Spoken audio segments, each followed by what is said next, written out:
So we're coming into a new session in Sacramento, and we're wondering what you think are the most important environmental issues going to be coming up.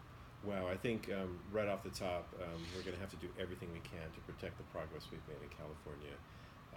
The prospect of a new Secretary of the Interior is pretty frightening, very frightening.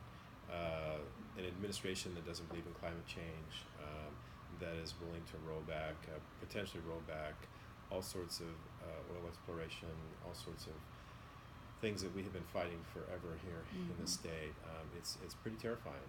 So I think you're going to see a very forceful, strong, strident response to this administration, and very fortunate that we have a speaker, Anthony Rendon, who was at one point the executive director for the California League of Conservation Voters, who has an environmental background, certainly not the Sierra Club background, but he does understand the issues, and he worked on the water bond, and so you're going to see people coalescing around protecting everything that we can.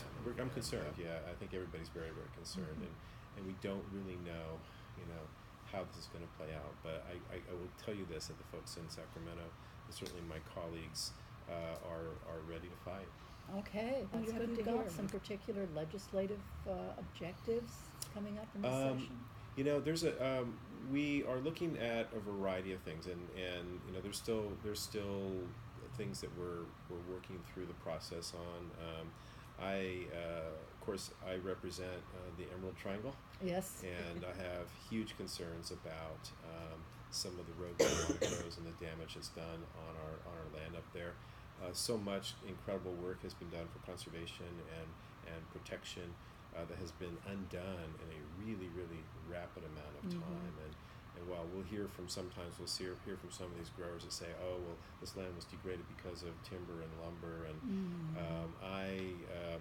from what I've seen, that it was degraded, but not to the degree that some of these folks are doing. And so I'm for, how do we, if you're going to cultivate cannabis, we want to be sure that you're doing it in a sustainable, responsible way that's not damaging the environment. And so, fortunately, there are groups of people out there that recognize that, and there's a great group that was just established.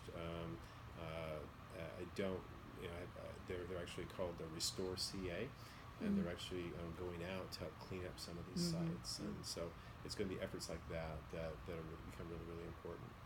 Well, efforts like that oftentimes come up against a funding gap. Yeah. Is there any chance of getting some state money to help? Well, we had a bill that died in appropriations last year that would have given about $200 million a year that would have protected our watersheds through our watershed enforcement team. It would have given about a third of that for environmental cleanup and a third of that for law enforcement, and it died in Senate appropriations, so I'm really disappointed about that. That is too bad. Any chance of bringing it back? We'll, now in the aftermath of Prop 64, which legalized cannabis for adult use, I think we're looking to see how that's going to interact and what resources are there. It's not going to be nearly the resources that I believe were sold to the environmental community, quite frankly. But we'll see where that is, and we still have some time, and there's all sorts of potential opportunities out there.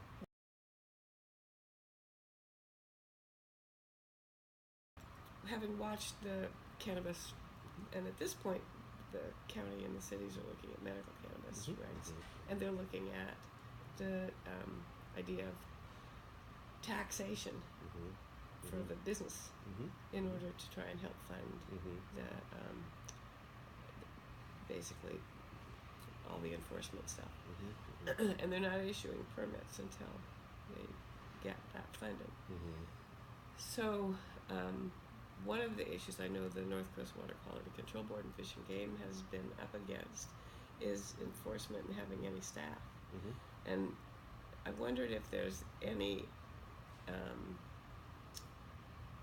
consideration generally in a broader sense for water protection, surface water, groundwater, and water quality issues, which are also tied into this.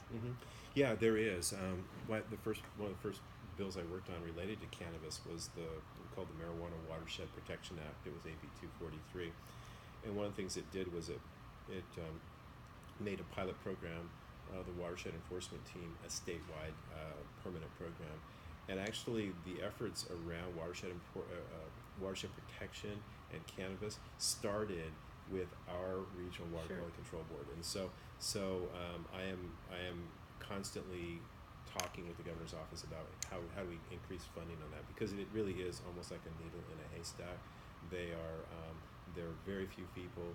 There are lots and lots of growers, and fortunately, they are getting voluntary compliance on so many things. And in Humboldt County, they had 2,300 applicants for permits for cultivation, and so that means that's 2,300 growers that will have to come into some sort of compliance. And while that number sounds big compared to the 10 to 12,000 that are actually cultivating in Humboldt County, it's a small number, but it's a huge step in the right direction. Yeah. So that compliance, how big a package is compliance?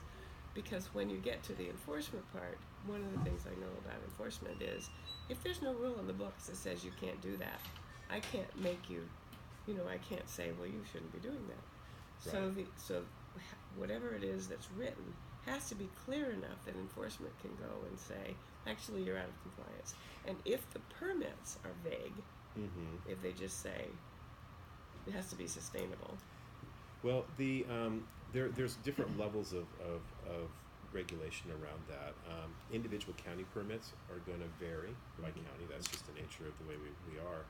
However, there are some minimum requirements that the regional board put in place, and that is under wastewater discharge.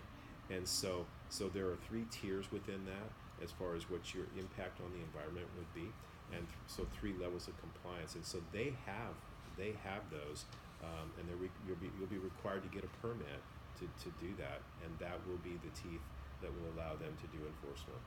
If they have enforcement. If they have enforcement, yeah. So how do you see your role as trying to support that sustainable operation, since we know it's going to go in all directions? Yeah, continuing to keep this in front of people, I think is a big part of that. The governor's staff recently visited Humboldt and Trinity counties on the ground and in the air to see what's going on there. They have in the past, a couple of years ago they did as well, but in particular in Trinity County, the proliferation of road grows, and in a couple of cases the absolute devastation of complete watersheds really got their attention. And so my hope is that that as the budget process goes forward, we're going to see more money for enforcement, because they get it. I spoke with them in December, and they were pretty horrified with what they saw. My big concern has been, since the very beginning, is that there hasn't, while there is an awareness in the environmental community about what's going on, there certainly isn't the outrage that I feel for what's going on up in our and part maybe we're out of sight, out of mind, but the further north you get, I don't feel that there is the outrage from. I would love to get more statewide involvement in this issue, because people don't, in large urban areas who may be wonderful supporters and benefactors of the Sierra Club, don't see what I see, don't see what you see on the ground, and so you hear about it, you maybe see something on TV, but seeing is believing, and it's a huge issue.